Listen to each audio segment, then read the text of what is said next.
You know the best bit of the game, Dan, was when that Enzo Fernandez tried to try and be nice to Declan Rice, and Declan Rice went, "Get out." That was the highlight of the game for me, and You that's know why. what my highlight of the game was? I liked that, but my highlight of the game was Julian Timber, mate. What a legend! Oh, you what with the matter? Yeah, yes, Oh, yeah, walking up to Enzo Maresca and just look at him and say, try harder. And then turning him into a little schoolboy. So he went, oh, okay, shake my hand. And I thought, that's brilliant. If that was Arteta, mate, I'd be going absolutely mad at the screen. Don't shake his hand. Unbelievable. That was brilliant for me, that. I thought yeah. that was class. What Timber, by the way. I love Timber. What a I've player got he to is. say about Tim, let's just talk about Tim because everybody on here will know that I'm a massive, massive Ben White fan. I have been, and Yeah, we both are. still think he should be in the team. But Timber, I think, is now pushing on being the player of the year. Coming back from that injury as well, I'm bringing that into the equation as well. What a machine! I don't think I'm going to say this now. I don't think I've seen a better comeback from a knee injury like that No. he has done. There's always players struggle and whatever. Matt games he's played. I think it's incredible, Dan. I never thought I was going to see him play that amount of games, if I'll be honest, and at that standard of play. I think it's absolutely incredible. And I look at it and go, probably it would be even better if he didn't have that injury. And it's incredible. I think we will look back in a couple of years' time, and other than Gabriel, I think he'll be Arteta's best signing. I honestly do. I think he's that good. I think he is incredible at left back, incredible at right back. I think he's good going forward. People talk about Ben White's overlap. He ain't really had the chance to do that much, to be honest with him, has he? Because down that right hand side, it's been No, 1 it's minute been broken. out, Yeah, next minute Odegaard's out. White's not even come back on that right hand side yet, so you can't look at that. Defensively, I think he's phenomenal. I think he tucks up everybody. I think he's intelligent. I think he's comfortable on the ball. I think he can drive forward. I always have confidence with him on the ball, but I also have confidence with his interceptions. I think he's actually, for a 5'8" lad, or 5'10", isn't he? He's actually quite good in the air from what you can see. He don't lose much in the air for a 5'10" lad. I'm only 5'10", yeah? And he ain't tall, trust me. You think he's tall. A lot of people say, oh, you're not that short, are you? I stand next to Robbie or Turkish or Cecil in an interview. I look like a dwarf. Do you know what I mean? So you think Timber standing next to a Saliba or a Gabriel or a Rice or a Havertz, you think, oh, yeah, he does look quite small. But he does quite a lot in the air as well. I think Timber, honestly, one of my favourite players. I've got to say it, judges. I think he's brilliant. That was I was so impressed with him, and he's got this powerful play to his game where he just knocks players off the ball quite easy and all that. He's like really, really impressed with him. And I think that I don't think that people I say that's the wrong word, but I think underestimate what sort of injury that was to come back. He's made it look a breeze, and it's not.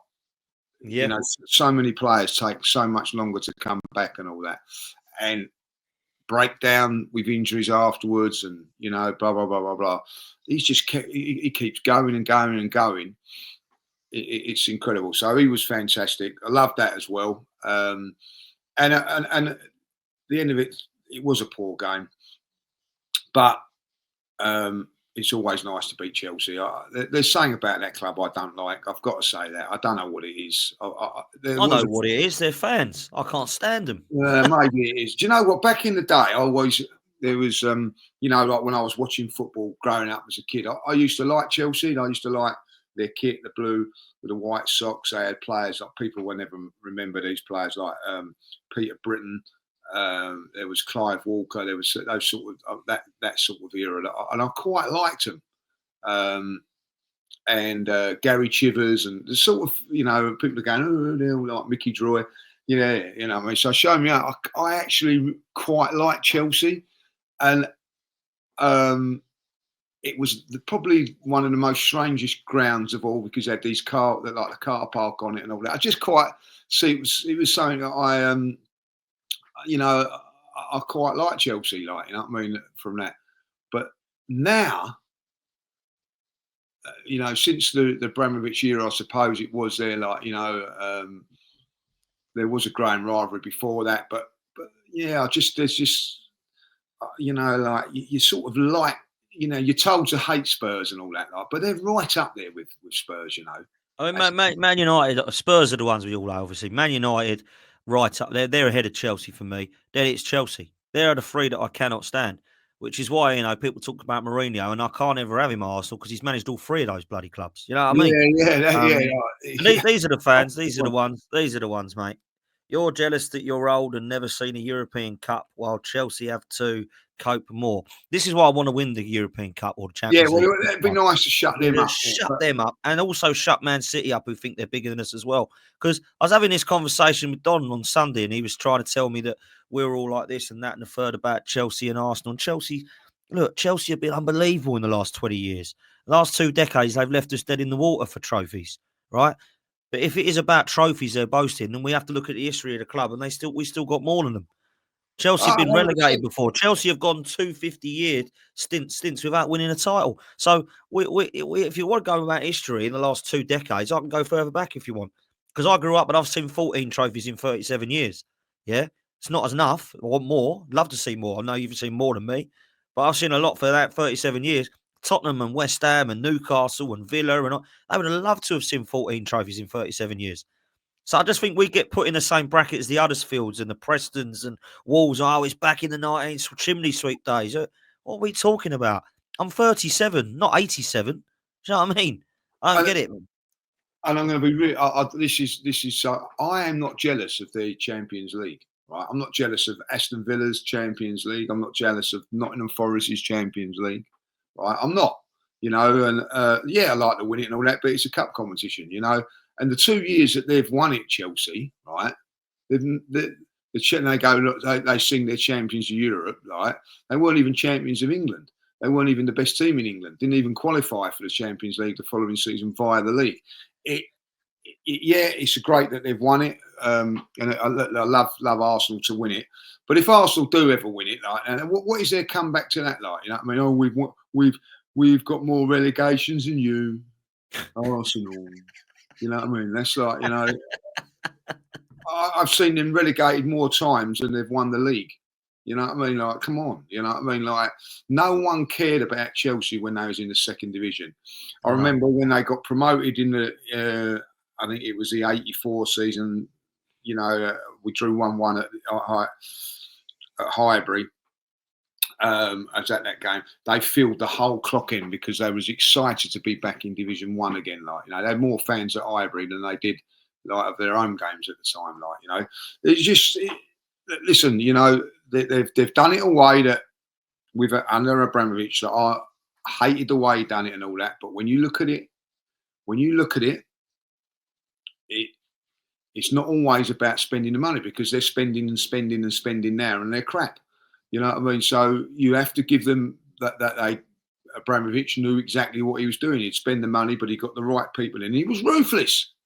Whether you like that or whether you didn't, they were ruthless. What I don't understand, though, Lee, right? It's the Chelsea and Man City fans that get really uptight and annoyed and think it's personal when we say, oh, look, well done. Like, congrats for the trophies you've won in the last 2 decades. But without Roman and Sheikh, you'd be nowhere. Oh, that's not true. That's not true. What do you mean? Of course it's true. It's a fact. That's not my opinion. That's a fact. I mean, Manchester City were in Division 2 with Paul Dickoff putting them into the League One. What are we talking about here? Like, why are we so... if that was me, and I mean this, but if this was me now, right? If I was in Chelsea's position or Manchester City's position and someone went to me, oh, yeah, but Roman and Sheikh, I'd go, you're right, yeah. Do you know what? They've given me the best 20 years of my life. That's what I would say. I wouldn't go, oh, hang on a minute. It's nothing to do with Roman. We would have won them without him. No, you wouldn't have. It's nothing to do with Sheikh Mansour. We would have won them without him. Why do they get so hecked up about it? We're just stating a fact, which is you 100% would not be in the position that you're in without these 2 owners. And they got to hold that and go, you're right. Yeah, facts, but who cares? We won it and you didn't. Move on. Why don't they do that? They get so uptight about it. It's weird. I don't understand it. Like, it's like Man City, like, I going through all my, like, going up as a kid and that they was in one cup final against Spurs and they lost it. Never been anything I can remember ever. I will give Chelsea a little bit more credit than Man City in that front, that they were in a couple of FA Cup finals before Abramovich come up, and they'd won a few trophies and were there and thereabouts. But I was lucky enough to be invited to Chelsea once when we was doing a charity walk, and we was allowed to go in the ground. They took us all around and that. And you go through their tunnel. It's got league title wins, 1950, then 2005. That is what it's got along their tunnel. That tells you everything you need to know. Everything you need to know. I think Man City, correct me wrong, might have won it in the 70s or the 60s or late 60s, 70s. And then they've won it like in whenever they come into it. But those two teams were up and down like yo-yos in the Premier League and all that, like before they got the owners that they got in, like, you know, and that is true, and that is it, like, you know. But listen, that don't take away from the fact that they've won all these trophies, and I've got no problem with that. You know what I mean? Like, you know, because as I said, you know, money does talk. But don't, you know, tell me that because of this, Chelsea are a massive, massive club, because they're not. And nor Manchester City in that fact, because I can tell you this now, who's the bigger headline for not doing too well this season, Manchester United or Manchester City? It's Manchester United. And, you know, we're getting criticised for not challenging for the title and winning games of football with all of our front three missing. Same as theirs, but no one cares. No one cares. Can I ask you an honest question? And I'll ask the chat this. If Arsenal were in Tottenham's position right now, if Arsenal were in Manchester United's position right now, dare I say it, if Arsenal were in Manchester City or Chelsea's position right now, and I'm talking about this season, I don't think we would hear the bloody end of it, mate. No, of course I honestly don't know. I think Man United are... I'm not hearing enough about them, by the way.